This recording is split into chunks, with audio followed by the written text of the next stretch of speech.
देश के लोग समर्थन कर रहे हैं हमास का और उसका, इस पर आपकी क्या राय है? मेरी राय तो भैया वही है, देखो पुराने संबंधों को वैल्यू देनी चाहिए और बेहतर यह है इस बात को भी देखना चाहिए, अगर वो गलत कर रहा है तो उससे कहा जाए कि आप ये चीज़ गलत कर रहे हो, क्या आप ये चीज़ें गलत कर रहे हो। क्या नाम है आपका? मेरा नाम शाहवेज अली है भैया। जावेद अली, एक बात बताइए, देश के एक बड़े मुस्लिम नेता हैं ओवैसी साहब, वो कहीं ना कहीं इसराइल को समर्थन नहीं कर रहे हैं, क्या लगता है आपको? मतलब जब इसराइल का हमसे अच्छा संबंध है भारत से और वो भारत के नेता होते हुए ऐसा कर रहे हैं, इस पर क्या कहेंगे? उनका दृष्टिकोण अलग है भैया, मैं आपसे फिर कहना चाहूँगा उनका दृष्टिकोण अलग है। वो भैया आप मसीहा बनने लोगो, अपने माथे पे टांग लो कि मैं मसीहा हूँ, मुसलमानों को बन जाऊँगा, ऐसे नहीं हो सकता भाई। उसके लिए करना पड़ता है, कुछ कहने से कुछ ही नहीं हो रहा।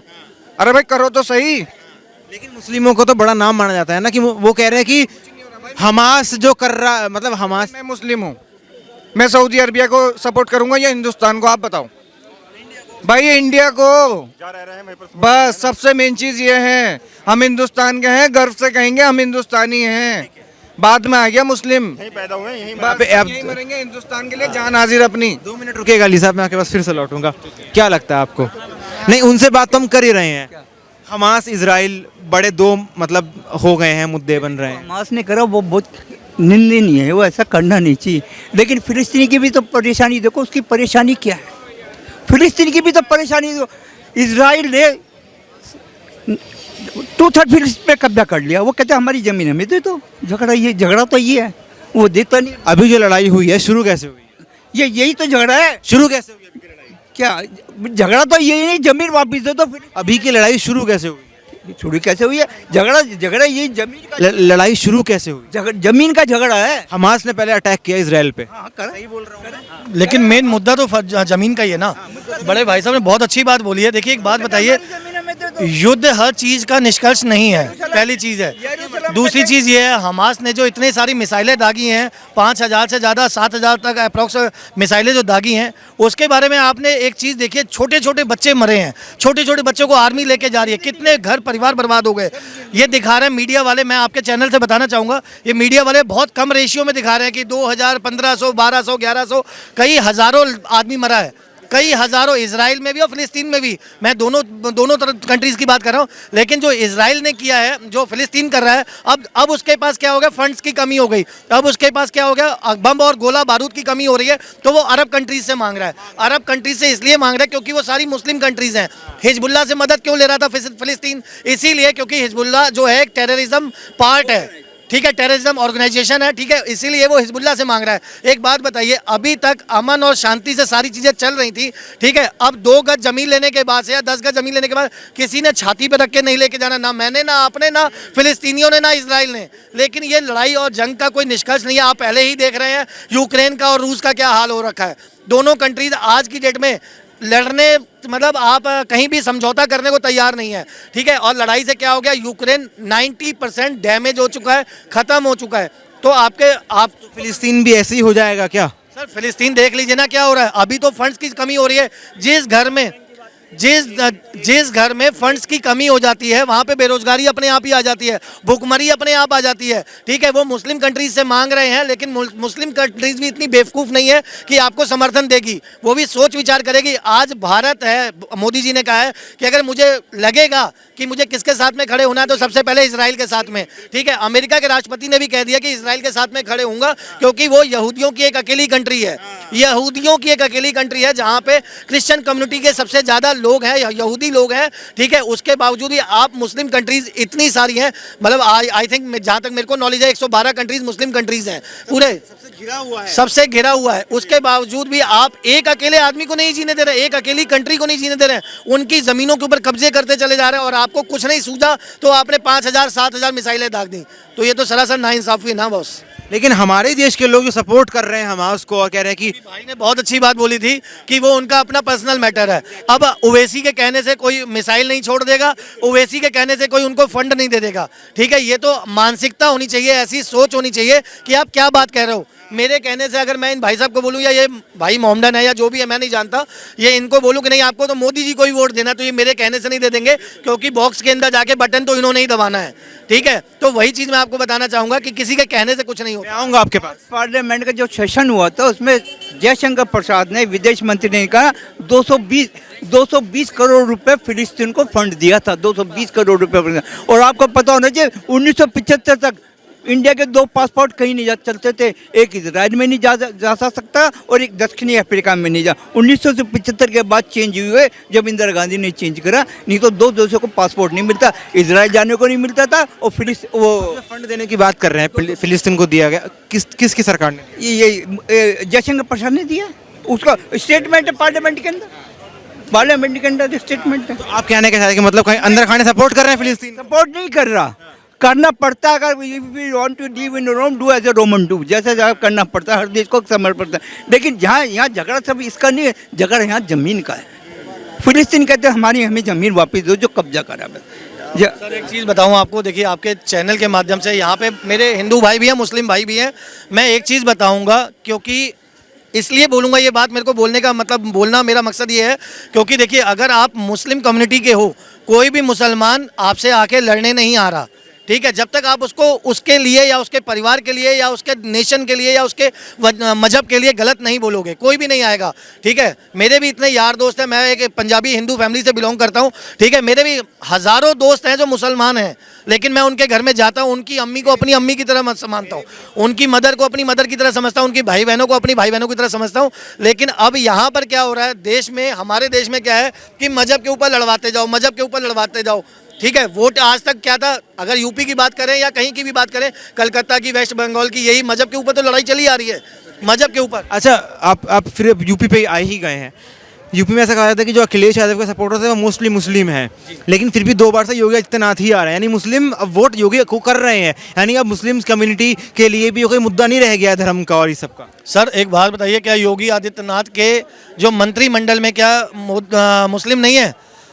शहनवाज हुसैन, मुख्तार अब्बास नकवी, ये सर हमारे मुस्लिम कम्युनिटी से ही आते हैं, ठीक है। इसलिए बता रहा हूँ आपके चैनल के माध्यम से, यूपी में जाके देखिए, आज भी हम लोगों को साथ में, हम लोगों के परिवारों के साथ में जितने हिंदू भाई लोग खड़े होते हैं उससे ज़्यादा मुसलमान भाई लोग खड़े होते हैं। ये हमारा वहाँ पे एक कल्चर है, ये डेमोक्रेसी नहीं है कि हम हिंदू मुस्लिम के नाम से लड़वाते जाएं और वोट लेते जाएं, वोट बैंक की राजनीति ना हमने कभी। मैं आ रहा हूँ क्या? ये भाई साहब बहुत अच्छी बात है, पर्सनल फीलिंग होती है, हम दूसरे एक दूसरे को समझते हैं, हिंदू मुसलमान समझते हैं। लेकिन एक हिटलर था, हिटलर दार्शनिक नहीं था, उसने एक बात कही थी कि किसी देश में तबाह करना है और कुछ करना है, उसकी वहाँ की राजनीति के धर्म गुजर दो, उस देश अपना आप बर्बाद हो जाएगा। और यहाँ धर्म की राजनीति हो रही है। इजराइल की बात करते हैं, 1 मिनट। भारत ने एक ऑपरेशन शुरू करा है, ऑपरेशन अजय, जो इजराइल ने फंसे भारतीयों को लेके आएगा। हर सरकार करती है, इसमें तो कोई बात नहीं, और करना चाहिए।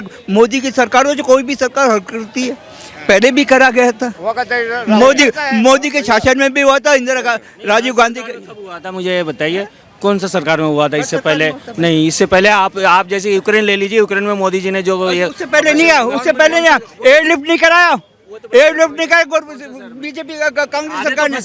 अरे क्या बातें कर रहे हो यार, क्या बातें कर रहे हो आप? बोले नॉलेज नहीं है आपको, तो फंसे रह गए आगे। पता है, ठीक है, आधे फंसे रह गए, आधे आए एयरलिफ्टिंग में। और दूसरी रही आपकी जमीन की बात, आप फिलिस्तीन की बात, फिलिस्तीन अकेले गाजा नहीं है, फिलिस्तीन वेस्ट बैंक भी फिलिस्तीन है। वेस्ट बैंक में वो लोग लड़ रहे हैं लोकतांत्रिक तरीके से, वो लोग इजराइल से लड़ाई कर रहे हैं, ऐसी बात नहीं है। 7000 रॉकेट छोड़ देना कोई समाधान नहीं है, 7000 उसमें क्या अच्छा, मुझे आप एक बात बताइए, आप ठीक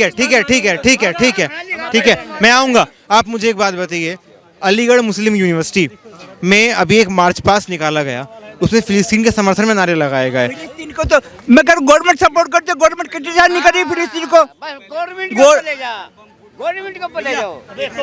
गवर्नमेंट भी क्रिटिसाइज नहीं करी, गवर्नमेंट ने फिलिस्तीन के बारे में एक शब्द नहीं कहा। हमने कहा मिसाइल गए, गवर्नमेंट ने, भारत सरकार की गवर्नमेंट ने फिलिस्तीन को क्रिटिसाइज अब तक नहीं करा। लेकिन एक बात तो बताइए, जब एएमयू के बच्चे छात्र होके वो इस तरह के नारे लगाते हैं फिलिस्तीन के सपोर्ट में, तो कहीं ना कहीं वो अंदरूनी रूप से सपोर्ट करते हैं, टेररिज्म को सपोर्ट नहीं होती है। हर देश के अंदर हर आदमी का होता है, कुछ गद्दार भी है तो कुछ देशभक्त भी होते हैं, कुछ ऐसे गद्दार भी होते जो ऐसा गद्दार मान रहे हैं आप? मैं कह रहा हूँ कुछ ऐसे कुछ ही गद्दार है वे, मैं सब कुछ ऐसे गद्दार है वे, ये ना बोला कुछ बोल दीजिए ना। कुछ ऐसे गद्दार भी होते हैं, सब गद्दार नहीं होते, सारे मुसलमान। जब नारे लगा ही गए हैं, जब नारे लगा तो बोल क्यों? हाँ, तो बोलना चाहिए ना इसको, क्या गद्दार है, उनमें से एक यूं भी है। तमीज से मैंने कहा बोलो ना गद्दार होते हैं, क्यों आप बोल नहीं सकते सब गद्दार नहीं होते। हाँ तो जो है उन्हें बोलो ना, जो है उनको बोलो। एक मिनट, मैं एक चीज बोल रहा हूँ, ये भाई साहब को बोलते हैं आतंकवाद का धर्म नहीं होता है आतंकवाद मुसलमान नहीं होता, हिंदू नहीं होता है, ठीक है। आज ये जो हमास है आतंकवाद, उसको सारे मुस्लिम कंट्री ही क्यों सपोर्ट कर रही है, और सारे अलीगढ़ वाले ही क्यों निकाल रहे हैं, और यूनिवर्सिटी नहीं है क्या? ऐसे है वो, इसलिए ऐसे लड़ रहे हैं। वो कहते हैं फिलिस्तीन की जमीन उनको दे दो, झगड़ा खत्म। नहीं नहीं, बोल रहे हैं हर मुसलमान, हाँ मानता हूँ हर मुसलमान गलत नहीं होता है, हर मुसलमान आतंकवादी नहीं होता है, हर आतंकवादी मुसलमान ही क्यों होता है? सेना के अंदर 4 आदमी पकड़े गए हिंदू जो गद्दारी करते हैं, पाकिस्तान को सब सामान सप्लाई करते पकड़े गए हिंदू, तो 4। अच्छा एक बात बताइए, आप जमीन की बार बात कर रहे हैं कि जमीन की लड़ाई दे दो वापस, तो क्या हमास ये तरीका अपनाएगा, हथकंडा अपनाएगा कि बच्चे मर रहे हैं, महिलाओं को ऐसा नंगा करा जा रहा है? ऐसा तो भाई, ऐसा है तो हमारे मणिपुर में भी ऐसा हो चुका है। हिंदुओं में भी ऐसे गद्दार है, बैठे कांग्रेस में राहुल गांधी जी एक ट्वीट करते हैं हमास का समर्थन करने के लिए। गद्दार है इस देश में, कौन कह रहा गद्दार नहीं है? सही बोल रहे हैं, गद्दार है ऐसे लोग भी। उन गद्दारों पे ध्यान देना है जनता को। 2024 में बिल्कुल उनका सफाया करना है। मैं पब्लिक से अपील करूंगा इस चीज की कि इनके चेहरे पहचान के रखो। मणिपुर में भी ऐसा हो चुका। राजस्थान में क्या था, राजस्थान में क्या था पूछो इससे। हम पूछ रहे हैं आपसे, एक मणिपुर की बात कर रहे हो? बोल नहीं सकते। अब मणिपुर के अंदर जो हुआ वो भी गलत था ना, डबल इंजन की सरकार। राजस्थान में जो हुआ वो भी गलत था ना? तो राजस्थान में नहीं गलत था। अरे मैं इसको जब पूरे देश को आप एएमयू के बच्चों को जो फिलिस्तीन का सपोर्ट कर रहे हैं, उन्हें आप आतंकवादी नहीं, मतलब ये बोल रहे हैं कि फिलिस्तीन को तो सरकार भी सपोर्ट करी है। 220 करोड़ रुपए से जयशंकर के अंदर, पिछले सेशन के अंदर। वो राजनीति है। भैया सुनो, ट्रेड अलग होता है, पॉलिटिक्स अलग होती है। अच्छा, तो फिर इसका मतलब डिप्लोमेसी है ना, तो उसको कंडेम तो नहीं करा ना। नहीं करेगा। आप इतना लो, नहीं आप इतना लो लेवल में खुलकर नहीं बोल सकते। अच्छा मुझे आप एक बात बताइए, मेरा केवल सीधा सवाल है आपसे, अलीगढ़ मुस्लिम यूनिवर्सिटी के छात्र जब फिलिस्तीन के सपोर्ट में निकलते हैं नारे लगाते हुए, और आपने कहा, मेरी बात सुन लीजिए, आप बोल रहे थे, मेरी बात सुन लीजिए, और आप ये बोल रहे हैं कि हाँ कुछ गद्दार होते हैं, तो आप मान लीजिए ना कि हाँ फिलिस्तीन के सपोर्ट में जो निकल रहे हैं। अच्छा, अलीगढ़ यूनिवर्सिटी में कितने स्टूडेंट पढ़ते हैं? 8000। अगर 100-200 आदमी ऐसे निकल जाते हो तो उस पर पूरा, तो गद्दार कहने में, मैं गद्दार नहीं कह सकता। अभी तो आप बोल रहे थे, अभी आपने बोला कुछ लोग ऐसे गद्दार होते हैं। तड़वे चाट सकते हैं गद्दार नहीं बोलने पर, कुछ लोग तड़वे चाटेंगे गद्दार नहीं बोलने, गद्दार को गद्दार हम बोल लगे, गद्दार है वे देश के, देश के गद्दार। कुछ लोग पैसों का बाइकआउट करो, बल्कि सारी सरकारी सुविधाएं खत्म कर देनी चाहिए। भी हैं, दरिंदे भी हैं, हैवान है। अरे ठीक है ठीक है। क्या ऐसा अगर वो है ना, तो मणिपुर में हैवानियत नहीं हुई थी क्या? यार आप एक बात बताइए, जब भी कुछ होता है मणिपुर पहले क्यों आता है? राजस्थान भी तो है। हम क्या गलत हुई, मणिपुर भी भारत का, गलत हुई, मणिपुर में गलत हुई, बिल्कुल गलत होया। अरे हमारी माँ बेटी है, मणिपुर बिल्कुल होया। 65,000 राजस्थान में क्या होया? 65,000 लोग बाद मणिपुर में अभी भी रिफ्यूजी कैंप के अंदर रह रहे क्या हैं। थारे जुबान पे बस मणिपुर है, तीन राजस्थान नहीं है।